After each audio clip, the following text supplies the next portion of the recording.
All right, everybody got a beer?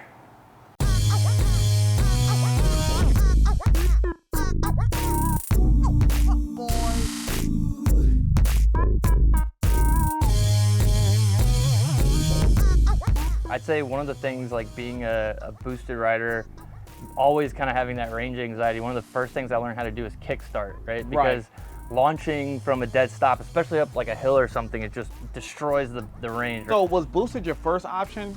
Boosted, yeah, so when I got into this, I didn't really know anything about boards. I saw a few people riding around town, like not a whole lot. I'd say like recently I've noticed so many people ride electric longboards now. I started 3 years ago, and the first board I got was a boosted, right? Everybody's seen like Casey Neistat or Sam Sheffer and all these YouTubers, right? And that, to me, that was like really my only, knowledge of any product out there. I didn't really know that there were alternatives until I started kind of getting into the community. So yeah, I went with the boosted, and yeah, I've had that thing for 3 years. It's been amazing. Okay. Yeah. So you saying how amazing it is, like, what did you feel about like when they went under? Did you see it coming? Because I know a lot of people say that a lot of people talk about Boosted, like the great customer service that they had, and I can personally attest to that. Like they had great customer service. When you had an issue, they'll knock it out right away. And then a little bit after they start releasing the V3, like with the stealth and like the mini boards and stuff like that, the customer service started slowing down a little bit. Like, was that a sign for you that things might start taking a turn, or did it kind of come out of nowhere? It came out of nowhere for me, but I did have kind of one of those experiences where we're kind of like, what's going on here? Right. But yeah, from my experience, I had the same kind of thing, right? Like I had a remote issue, like they would just turn it around, like answer emails instantly, great customer service. And that was for years, right? And it was a great experience. And then what happened was I actually bought the boosted beam. So a lot of people kind of speculate that the foray into, these really high, these high-priced accessories, that was kind of like the indication of like this quick cash grab to kind of, get some capital, quick and easy capital, was like kind of a indication that they were going under. I actually bought the beams. I loved them. I put them on. And then we were on a group ride, and someone smashed their skateboard into the back of my beams and just instantly smashed them. I only had them like for a week. Wow. So I called up, I emailed Boosted, and I was basically like, dude, where can I get like just like the lens cap replacement? Like, what are my options? They're just like, nah, man, just buy another one, right? I'm like, no, this is like a $2 part. Like, can you just sell me it, right? They would not budge, and it took like a week to even answer me. So at that point, I was kind of like, this is strange. And then, yeah, when I saw it, I learned on Reddit, that they went under, and that was just like shocking, honestly, because it's boosted. Right. I mean, it's like, that's like Apple going out of business or something. And it's just like, I mean, because my first experience is like, I saw, it was like this video, like some dude riding around, like dressed as Aladdin, like Times Square and stuff like that. I know, like, probably almost everybody's seen that video. And I had no idea, like, the electric skateboards even existed or anything like that. So seeing that video, I was like, how the hell is he doing that? What's going on or whatever? And then I find out there's an electric skateboard in there. And it just, everything just kind of just flooded. I was just, like, obsessed with, like, trying to figure out, like, about these skateboards. And at the time, I couldn't afford, like, a boosted board. I mean, nobody wanted to, like, shell out, like, over $1,000 for a skateboard. But I, eventually, job situation changed. I became fortunate enough to actually be able to buy it. But I love it. And it's like now, like that was like my first like real kind of solid, vehicle. It's like it's more than an electric skateboard. It's more than a toy. It's a vehicle. Yeah. So when they went down, it's like it was only like two top tier level boards. It's like either Evolve or Boosted. Yeah. And having like one of those fail, it was just like it was so odd. So tell us a little bit about the experience. Like when you decided like, okay, they're going under, I'm not gonna be able to get like replacement parts or customer service and stuff like that. A lot of people in our group, like they had boosted boards, they kind of started scattering and stuff like that. Yeah. So tell us like, what was your decision to go ahead and just upgrade or get another board? Like, cause there's different options. Like you can get like a budget board or like a Cali or something like that. But what did you decide to do ultimately? Yeah, like that's an interesting one, cause before I even get it, like these boards, like the boosted products were just amazing, right? Like they're just so well built and they just freaking worked. Like they were so reliable and like, but then, they started to show their age after a while, right? Okay. Especially when in the group, like they're just kind of like, we have this like kind of internal, joke in the group that, especially when there's a lot of us boosted riders, it was like, the guys with the Evolves or like the DIYs and stuff, they're just like, nah, man, like we don't like riding with you guys because it's like you guys The are range. like the range Yeah. is terrible, right? And like we spend more time drinking beers than we do actually riding, Right. which is kind of true, but you know, it was just a joke, right? But Yeah. so yeah, like when Boosted went under, it was actually earlier this year, around I think like March or February. I was out charging, you know, again, everybody's waiting on me. You know, like I think I had some buddies with like onboard and I can't remember what Jeff has, but like one of those kind of onboard kind of type variants. Right. And yeah, and like I started getting like an overheat issue on the board, and I'm like, shit, like what am I gonna do when this battery pack fails, right? And I'm like reading online, like everybody's getting like red lights of death and stuff like that, and I'm like scared. You like, have no way to replace it. Yeah, and I wanted to kind of get in front of that, so I was like, you know what, this thing is serving well for 3 years. I'm gonna get a second board. Yeah, so red lighted, or I got the yellow overheat warning, and I'm kind of starting to get nervous. Right. Like this thing may be on its last leg. I put, you know, 1,300 miles on this thing.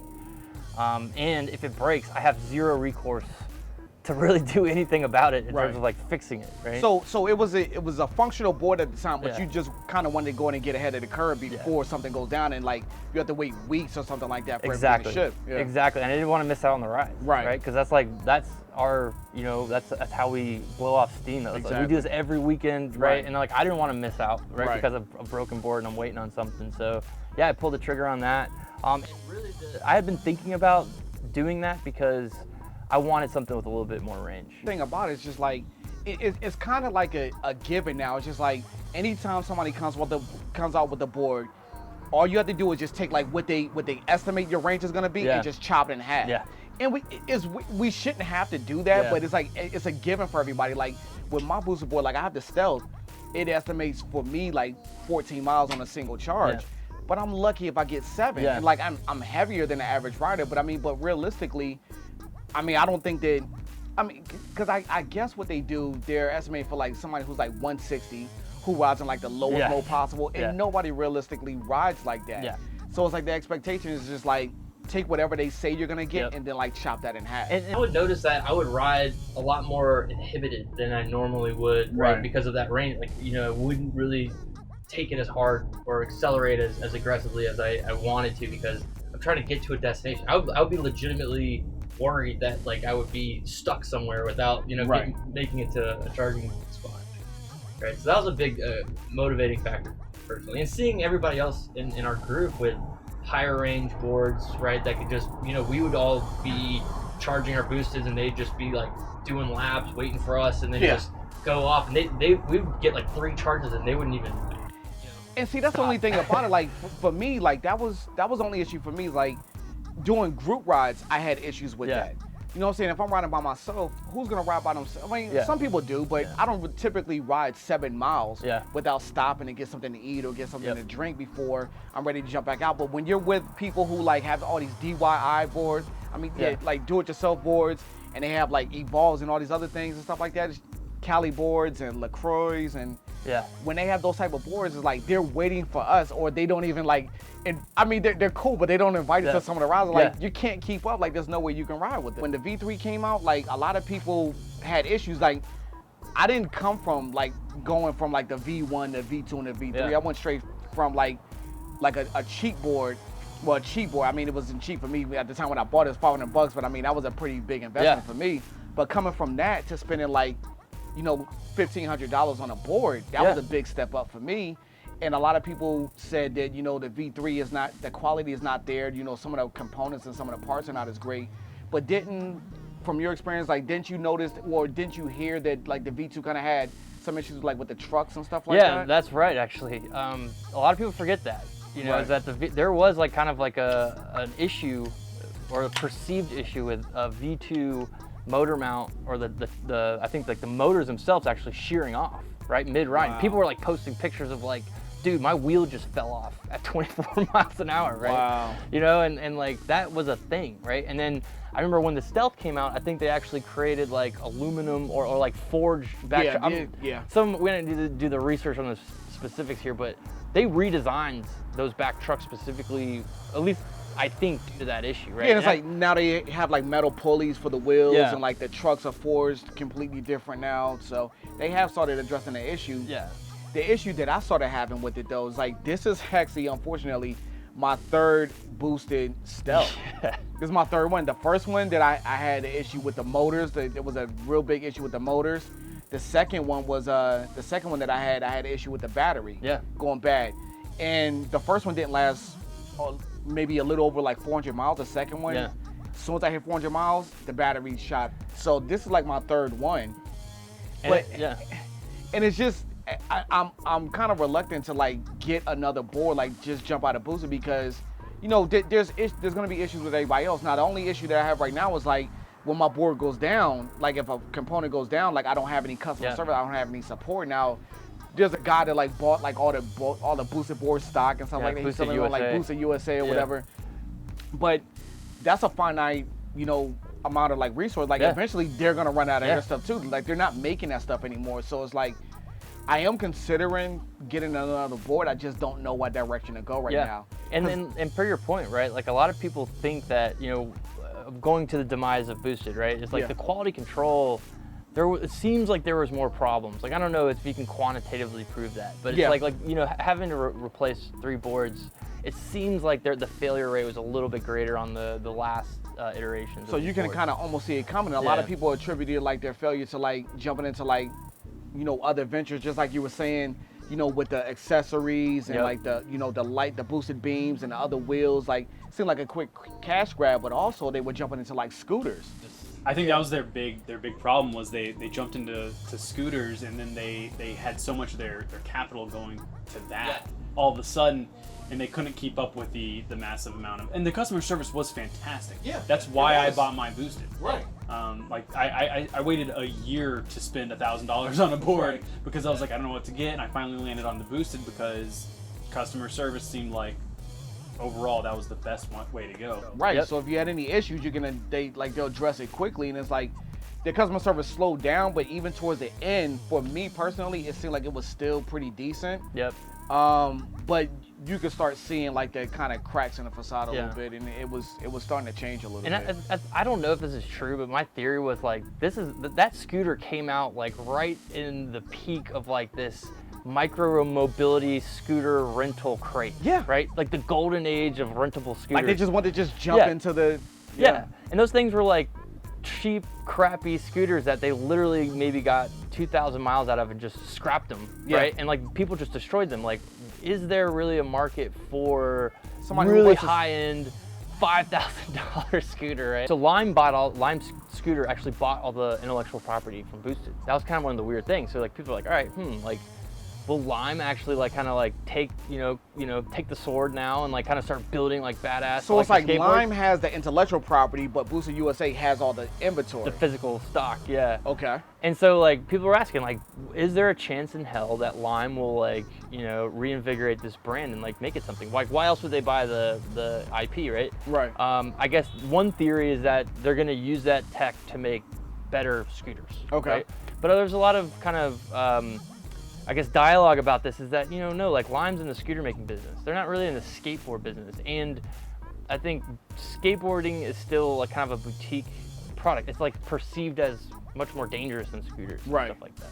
So Lime has their intellectual property, so you don't think they're actually gonna like, start building into scooters or skateboards? Like what do you think they're actually gonna do? One can only speculate. But I don't know. I really don't know. I really hope that they try to recontinue the brand.